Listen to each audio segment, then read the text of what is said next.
Орон улсын хаалаараа байлдааны хөлөг дайчлах Америк нэгдсэн улсын хүсэлтээс улс орнууд татгалзаж байна.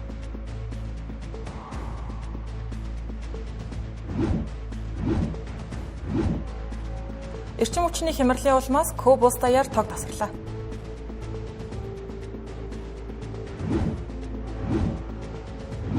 Пакистан Афганистаны мөргөлдөөний үеэр эмнэлэгт халдлага гарч 400 гаруй хүн амьдарчээ.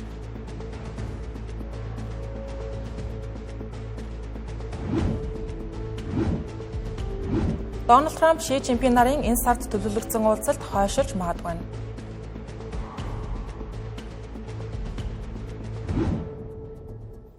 Арамтраг азагштай Цэнгэрлэсийн оройн гадаад мэдээний тайм хөтөлбөр эхэлж байна. Олон улсад болж байгаа онцлог мэдээлэлээс таймлан хүргэн анхаарлаа хандуулна.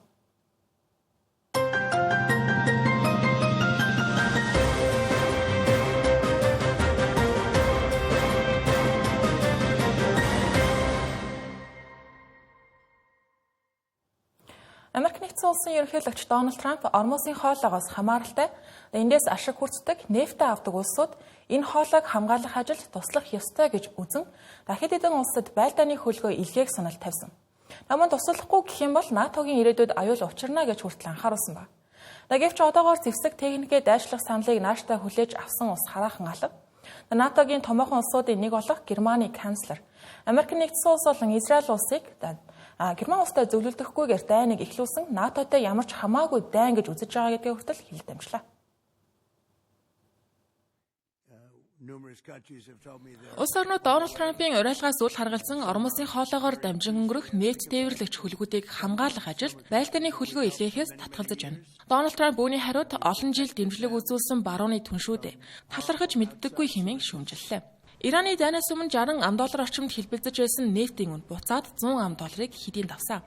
Ираны хосгол гвардаас Орон улсын хоолойг хаасан хэвээр нефтийн үн $200 давхад бэлдээ гэж хүртэл анхааруулж байгаатай холбогдуулан дэлхийд дахинд бензин досны үн нэмэгдэхээс ихсүүлээд инфляц газар авах, үйлдвэрлэл хумигдах, эрчим хүчний хямрал үүсэх зэрэг олон асуудал яригдж байгаа юм. Үнийн савлгааны гол шалтгаан нь Иран стратегийн чухал усан зам болох Орон улсын хоолойгоор дамжих худалдааны хөлөг онгоцууд халдлагад өртөж байгаа явдал юм. Энэхүү 38 км урт хоолойгоор дэлхийн нефтийн нийлүүлэлтийн ойролцоогоор 5/1 дамжин өнгөртгөө. Тиймээс Дональд Трамп Орон улсын хоолойгоор дамжин ашиг хүртдэг улс орнууд аюулгүй байдлыг нь хамтран хангах ёстой гэж үзэн холбоотнуудаа Орон улсын хоолой орчимд байлдааны хөлгөө илгээхийг уриалсан. Тэрээр өчигдөр Хятад, Франц, Япон, Бүгд найрамдах Солонгос, Их Британь зэрэг улсуудыг нэр зохиж усан замыг нээлттэй байлгахад оролцож болно гэж хэлсэн юм а. Ингэхдээ далайн тесрэх бөмбөг цэвэрлэх хөлөг, дрон зэрэг зэвсэг техникээ илгээж болно гэж санал тавьсан. Гэвч одоогийн байдлаар Герман, Испани, Итали зэрэг улсууд ойрын хугацаанд хөлгөө илгээх төлөвлөгөө байхгүй гэдгээ мэдгдлээ. Мөн Канада, Франц, Герман, Итали, Их Британь зэрэг улсууд хамтарсан мэдээлэл гаргаж, Израиль газрын томоохон довтлогоо явуулбал хүмүүнлэгийн ноцтой үр дагаварт хүргэж, зөрчилдөөн удаан хугацаанд үргэлжлэх эрсдэлтэйг анхааруулсан байна. Энэ талаар Герман улсын канцлер Фридрих Мерц ийм ажиллагаанд оролцохын тулд нэгдсэн үндэсний байгууллага, Европын холбоо, эсвэл НАТОгоос зөвшөөрөл авах шаардлагатай гэж тайлбарласан байна. Мөн Америк нэгдсэн улс болон Израиль улс дайныг эхлүүлэхийн өмнө Герман улстай зөвлөлдөөгүй болохыг онцоллоо. Энэхүү холбоотнууд нь мөргөлдөөнд шууд оролцохоос зайлсхийж, зэвсэг техникээ дайчлах төлөвлөгөө байхгүй гэж байгаад Дональд Трамп сэтгэл дундуур байгаа гэдгээ илэрхийлж олон жил хамгаалж ирсэн улсууд нь хангалттай дэмжлэг үзүүлэхгүй байна гэж шүүмжилж байна. Энэ хооронд Израиль Ираны эсрэг зохилтоо үргэлжлүүлж, зохилт өгөх нарийвчилсан төлөвлөгөө боловсруулснаа мэдгдлээ. Нөгөө талаас Ираны дронууд Дубайн олон улсын онгоцны буудлын үйл ажиллагааг тур хугацаанд саатуулж, Арабын нэгдсэн Эмират улс дахь чухал нефтийн байгууламжид зохилт өгсөн байна. Цаашдын нөхцөл байдлын тухайд Ираны хувьсгал гвард ойролт орон дахь Америк нэгдсэн улсын үйлдвэрийн байгууламжуудыг онилж болзошгүй гэдгээ анхааруулж байна. Үүнтэй холбоотойгоор албаныхан ойролцоо амьдарч байгаа иргэдийг нүүхийг уриалж байгаа юм а. Энэ нь Дональд Трамп Ираны нефтийн чухал бомбуудын нэг болох хар гаралт зохилт өгөхөөр төлөвлөж байгаагаа мэдээлсэнтэй холбоотой байж болох юм. Хэрвээ Америк нэгдсэн улсын довтлогоо аль нэг улсаас хийгдвэл Иран тухайн улсын нефт байгалийн байгууламжуудыг онилох аж. Одоогоор талуудын хооронд яриа хэлэлцэл болох магадлал бага байна. Ираны гадаад хэргийн сайд Аббас Аракчи Техран гал зогсоох хүсэлт гаргаагүй Америк нэгдсэн улстай ямар нэгэн шууд харилцаа холбоо тогтоогүй гэдгээ мэдээллээ. За өнөөдөр Куб улсад эрчим хүчний доголдол үүсэж улс даяар цахилгаан тасалдсан байна. Энэ үйл явдал нь тухайн улсад дамжаад байсан эрчим хүчний салбарын дэд бүтцийн асуудал үүнээр нэмээд Америк нэгдсэн улсын зүгээс авсан Венесуелийн газрын досны хоригтой холбоотойгоор үүслээ гэж хэлж болохоор юм. Надан ганц цахилгаанаар зогсохгүй түлшний хомсдол эдийн засгийн дарамт үнийн хөрөгдөл Куб улсад маш хүнд нөхцөл байдлыг иргэдэд үүсгэж байгаа. Тодорхойлбол Кубад энэ оны 2 дугаар сараас тавигдсан Америк нэгдсэн улсын нефтийн хоригын улмаас шатхууны хомсдол үүссэн. Үүнээс ч өмнө эрчим хүчний салбарт дэд бүтцийн хувьд илэгдэх ажилгаагүй болох зэрэг асуудлуудтай байсаар ирсэн байдаг. Америк нэгдсэн улсын зүгээс авсан хоригийн тухайд Куб улс нь Венесуелээс орж ирэх импортын нефтээс ихээхэн хамааралтай байсантай холбоотой. Үүнд Куб улсын ерөнхийлөгч Мигель Диас-Канел 3 сарын турш огт газрын досны татан авалт тээвэрлэлт хийгээгүй гэдгийг хэлж байна. Өмнө болж байгаа нөхцөл байдал ялангуяа цахилгаан эрчим хүчний хомсдлыг уг геополитикийн асуудлын үр дагавраа гэж тодорхойлсон байна. Одоогийн байдлаар Куб улсад түлшний үн 1 литр тутамдаа $9 хүрээд байгаа юм байна. Энэ сүүлийн 20 гаруй жилийн хугацаанд гарч байгаагүй асар том өсөлт аа. Тодорхойлбол 2000-аас 2010 оны хооронд литр тутамдаа $0.15-аас $1.7, за 2024 оны байдлаар $1.3. Харин энэ оны ихээр 2024 оныхоос ялгаагүй буюу $129 үзүүлэлттэй тогтвортой байж ирсэн. Гэтэл ийхүү 2 сарын хугацаанд литр түлшний үн 7 дахин өссөн байгаа юм. Үүнийг харьцуулах юм бол энгийн машиныг шатхуунаар дүүрэхэд $300 хэрэгтэй болж байна гэсэн ийм тооцооллыг CNN-ээс өгсөн байна. Энэхүү хөөрөгдөл хомсдлын улмаас эмнэлгийн байгууллагууд үйл ажиллагаагаа танаж нийтийн тээврийн үйлчлэгийг хязгаарлаж хотын хог хаягдлыг цэвэрлэх ажил хүртэл тасалдсан байна. Үүнээс гадна интернет сүлжээ хэвийн үеийнхээсээ 3 дахин буурсан байгаа нь дэд бүтцийн эвдэрлийн цар хүрээ хэрэг газар авсан байгааг харуулж байгаа юм. Үүний дагаад мэдээж дотоодын эдийн засагт сөрөг үр дагавар гарах нь мэдээж агаарын тээврийн компаниуд түлшний хомсдлоос олж нислэгүүдээ зогсоосноор аялал жуулчлал ч гэсэн буурсан байна. Энэ нөрөө Куб улсын хувьд эдийн засгийн дарамтыг улам ихээр нэмэгдүүлсэн хэрэг болж байгаа. Иргэдийн амьдрал ийхүү докторгүй болж оршин суугчид халаалтны оронд 100 цахилгаан эрчим хүчийг нарны автангаас авч байгаа юм. Мөн нөөцийн ус ашиглаж байгаа талаар их сурвалж бод мэдээлж байна. Иргэдийн уур бухимдал нэмэгдэж цахилгаан болон хүнсний хомсдлын улмаас эсэргүүцлийн жагсаал газар авах болоод байгаа юм. Засгийн газраас болж байгаа нөхцөл байдлыг Америк нэгдсэн улсын засгийн газрыг хүмүүнлэгийн хямрал авчирч байна гэж буруутгалаа. Харин шүүмжлэгчид Кубын төрийн мэдэл байдаг эрчим хүчний салбарт урт хугацааны турш хангалттай хөрөнгө оруулалт хийгээгүй байсан. Төлөвлөсөн зардлаа үр ашиггүй зарцуулсан зэргийг нөхцөл байдлын гол хүчин зүйлээ гэж тайлбарлаж байна. Үүнтэй яг зэрэгцээд Америк нэгдсэн улс өөрсдийн байр суурь мөн илэрхийлээд амжлаа. Кубтай хийх хэлэлцээр нааштай байгаа талаар зовдолгүй арга хэмжээ авна гэдэг Вашингтоноос өчигдөр хэлж байсан. Гэхдээ эхлээд Ирантай үүссэн мөргөлдөөнийг зохицуулахыг энэ тэргуунд тавьж байгаа гэсэн байна. Гэтэл өчигдөр ерөнхийлөгч Дональд Трамп Куб улсыг Америк нэгдсэн улсын мэдэлд авах санаатай байгаа гэдгийг сэтгүүлчдэд өгөх ярианд дурдсан байна. Тэрээр би Куба гэх мэдэлдээ авна гэдэгт итгэлтэй байна. Энэ бол нэр төрийн хэрэг байх болно гэж хариулсан байна.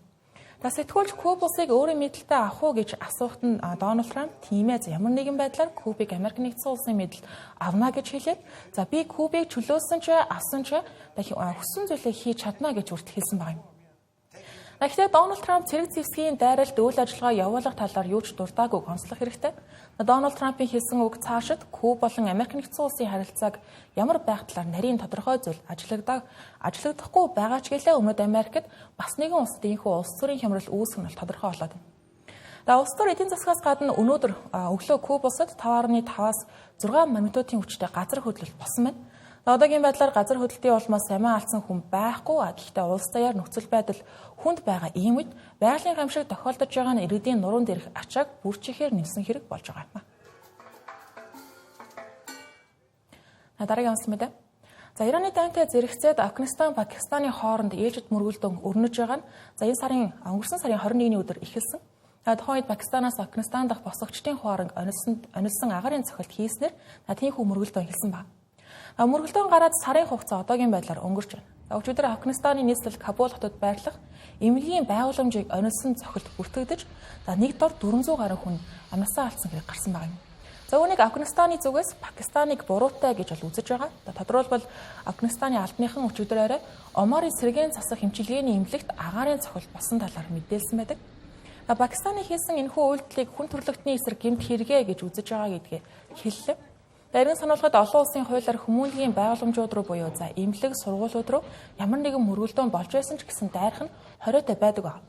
Гэхдээ Пакистаны талаас энэ буруутгалыг эрс няцааж бидний зүгээс зөвхөн цэргийн байгууламжуудыг онилж давталсан гэж өөрсдөө өмөрч байгаа. Гэхдээ тэдний авч байгаа цэргийн арга хэмжээ нь Афганистаны нутаг дэвсгэрээс үйл ажиллагаа явуулж байгаа зэвсэгт бүлэглүүдтэй холбоотой дэд бүтэц зэрэг зэвсэг хадгалах байгууламжуудыг л онилгоо гэж мэдээлсэн байна. Намун Пакистаны албаныхан хийж байгаа зохилтууд нь энгийн иргэдийг хохироохгүй тулд нарийн тооцоолж хийдэг болохоо хэлж байна. Энэхүү хоёр талаас нэгнийхээ гаргасан мэдээллүүдийг үүсгэсэн байдалтай эргүүлэн буруутгаснаар хил дамсан энэхүү мөргөлдөөн сүүлийн хэдэн 7 хоногт улам бүр ирчээ аваад байгаа юм. Үүний гол хүчин зүйлүүдийн нэгээр Пакистанаас Пакистанд халдлага үйлдсэн Тахрик-и Талибан гэх Пакистан бүлэглүүдийг нуун дарагдуулж байна гэсэн буруутгалтай холбоотой гэж хэлж болно. Хоёр тал зөвшөөрлөд хүрэх шинж одоогийн байдлаар байхгүй учраас олон улсаас болж байгаа мөргөлдөөнд урайлах шаардлагуудыг тавьж эхэлсэн байна. Тухайлбал Нэгдсэн үндэсний байгууллагын аюулгүй зөвлөл Афганистан өөрийнхөө нутаг дэвсгэрээс үйл ажиллагаа явуулдаг террорист бүлэглүүдийн халдлагыг зогсооход энэ даруй арга хэмжээ авах ёстой гэж үзэж байна. Түүнчлэн Хятад болон Персийн булангийн орнуудын санаачлан удирдах байгаа хоёр улсын хоорондох дипломат замаар түр гал загсаах гэрээний хилэлцээр яригдж байсан ч одоо хүртэл ямар ч үр дүн гараагүй. Улс төр судлаачид болон шинжээчид олон улсын анхаарал Ираны мөргөлдөөн дээр тогтоод байгаа энэ үеийг уг хоёр улс далимдуулан олон улсын хуулийг дагалгүй агрын цохилтыг замбраагүй хаасаагүй хийж байна гэж шүүмжилж байна. Дарин сануулгад Афганистан, Пакистаны энэ удаагийн мөргөлдөөн Ираны дайнаас яг 1-7 хоногийн өмнө эхэлсэн байдаг. Энэхүү хоёр улс нь хоёулаа баруун талаараа Иран улстай хилэлдгээр онцлогтой. Энэхүү Духан бүс нутгуудаас дөрөх иргэдийн тоо өнгөрсөн сараас эхлэн нэмэгдсэн үзүүлэлтээр гарч байгаа.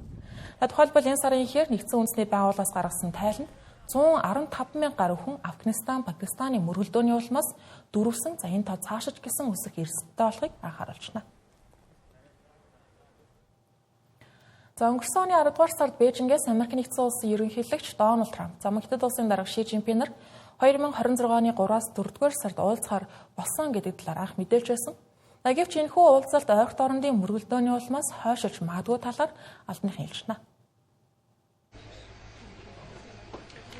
Америк нэгдсэн улсын ерөнхийлөгч Дональд Трамп Ираны эсрэг үргэлжилж байгаа дайны улмаас Хятад улс руу хийхээр төлөвлөсөн айлчлалаа 1 сар орчмоор хойшлуулах хүсэл гаргаснаа мэдгдлээ. Тэрээр цагаан ордонд сэтгүүлчдэд дайн үргэлжилж байгаа тул Америк нэгдсэн улсад байж нөхцөл байдлыг удирдах нь илүү чухал гэж тайлбарласан байна. Хятадын элчин сайдын яамнаас энэ талаар хараахан тайлбар хийгээгүй байна. 3 дугаар сарын 31-ээс 4 дугаар сарын 2-ны хооронд хийхээр төлөвлөсөн Хятадын дарга Ши Жинпинтэй уулзах энэхүү айлчлалыг хойшлуулах хүсэлт нь Ираны дайн Дональд Трампын гадаад бодлогын төлөвлөгөөнд шууд нөлөөлж байгааг харуулсан хэрэг боллоо. Мөн энэхүү нөхцөл байдал Америк нэгдсэн улс болон Хятад улсын харилцаанд дарамт нэмэх эрсдэлтэй байна. Учир нь Ираны дайн нь тарифын хилэлцээр Тайваны асуудалтай зэрэгцсэн хоёр орны хоорондын гол маргаантай сэдвүүдийн нэг болоод байгаа юм.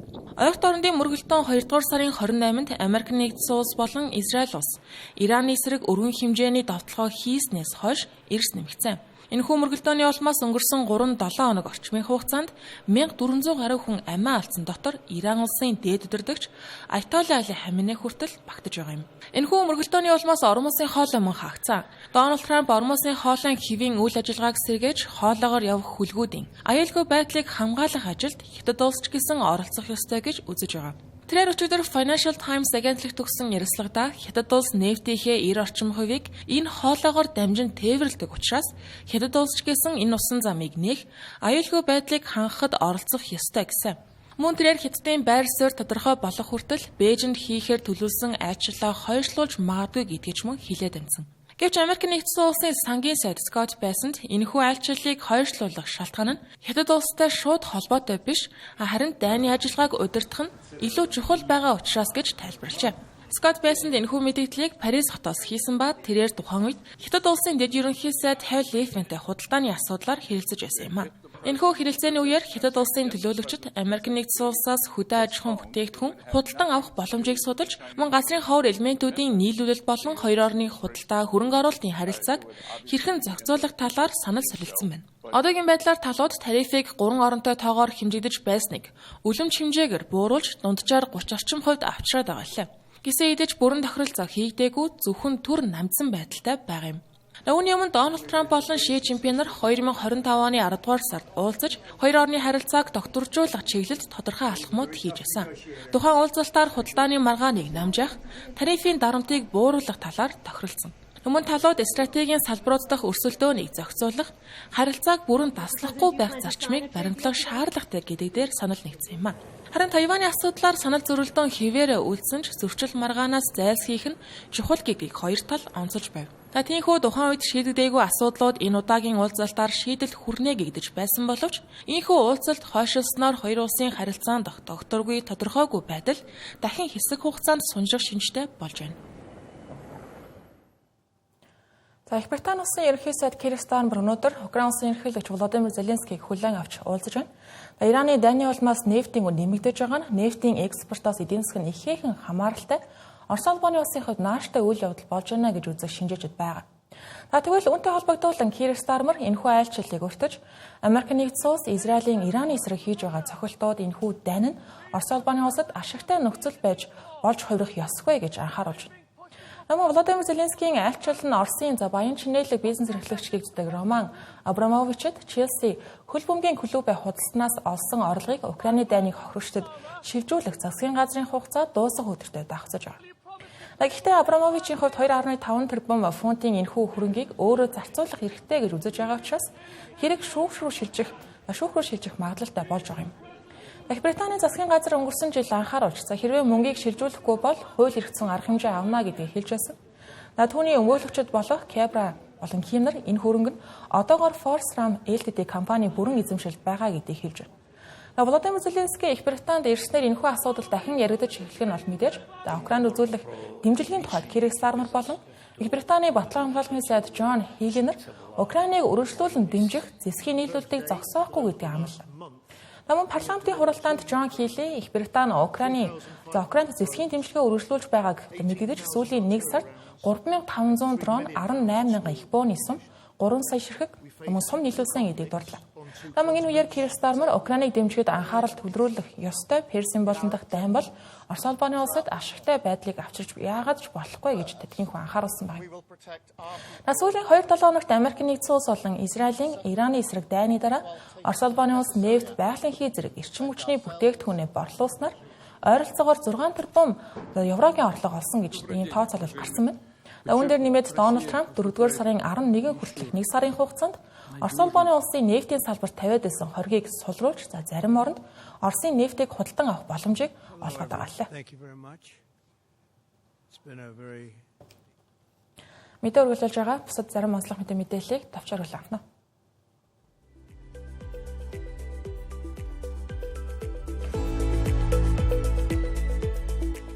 Их Британий хэлэл мэдээллийн агентлаг BBC Америк нэгдсэн улсын ерөнхийлөгч Дональд Трампын нэр төрд хавцсан гэх хэрэгээр үүсгдэд байгаа 10 тэрбум $10 нэхэмжлэлийг хэрэглэхгүй болохыг Флоридагийн шүүхээс хүслээ. Энэхүү хэрэг нь 2021 оны Вашингтонд болсон Капитолийн хавтлагаас өмнөх дөөлөнтэй холбоотой.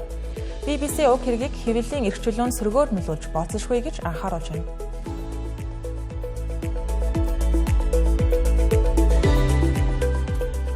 Мьянмар улсын парламент 2021 оны цэргийн эргэлтээс хойш анх удаа хуралдлаа. Зэвсэг хүчний удирдлагыг дэмждэг USDP нам парламентын ихэнх суудлыг эзлээд байгаа лээ. Нийтдээ 166 судал зэвсэг хүчний удирдлагуудын талд байгаа. Парламентын хуралдаанаар Кин Иг доод техникийн дараагаар сонгосон байна. Мөн шинэ 5 гишүүнтэй зөвлөл нь Мин Аун Хлангийн захиргаа төдийгүй цэргийн болон иргэний засаглалд нөлөөлөх томоохон их мэдэл бүхий байгууллага болгоно.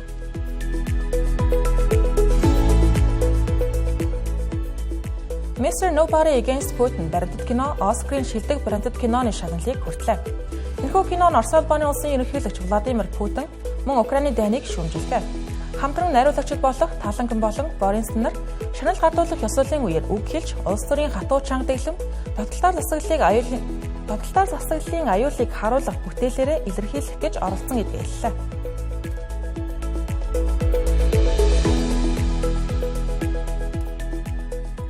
Netflix-ийн K-pop Demon Hunters кино Оскараас 2 шагнал хүртсэн боловч олон нийтийг гайхшруулахтай зэрэгцсэн киноны дуу болох Golden дууны зохиолчдын үгийг ёслолын үеэр тасалсан болох нь шуугиан тарж ихээхэн шүүмжилт агуулжна.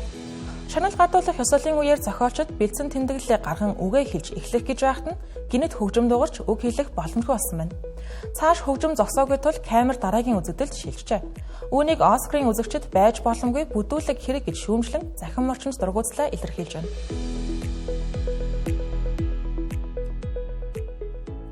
Зорионы гадаад мэдээний тайм хөтөлбөр та бүхэнд хүрэлээ. Анхаарлаа хандуулсан явдал баярлалаа. Сайн хамраарай.